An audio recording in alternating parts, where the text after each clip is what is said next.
So, Jamie, everyone has been waiting for the Laurie Strode and the Michael Myers reunion. So, what can fans expect in this edition?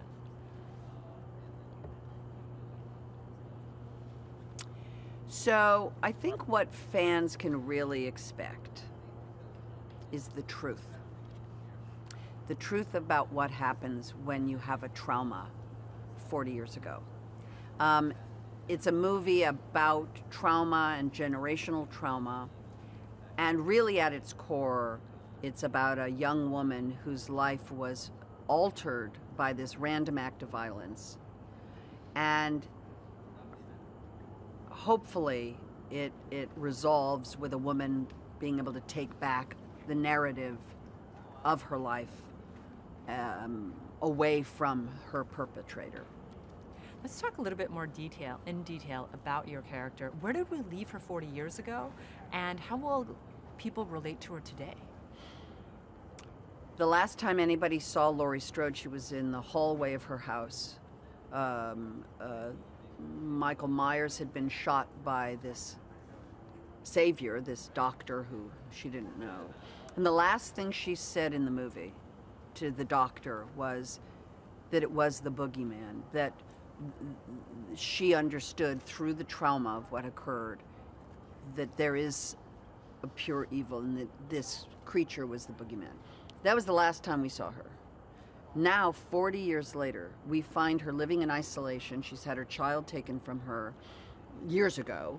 She has a grandchild she has a little relationship with, but very little. She has no friends. She lives in total isolation, total preparedness. She has perseverated on this idea that Michael Myers was going to return for her, and she had to be prepared, and she had to prepare and protect her family. That is her mantra. She had a mantra every day: prepare, protect, prepare, protect. That's all she did.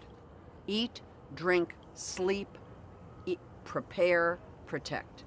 And that's who we see. So 40 years before, she was a victim of violence, and now 40 years later, she is this warrior, wounded warrior on the hunt.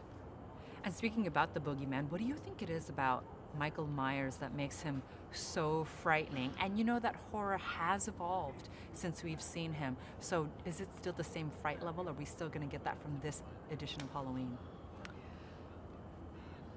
You know, I can't tell what people are going to feel.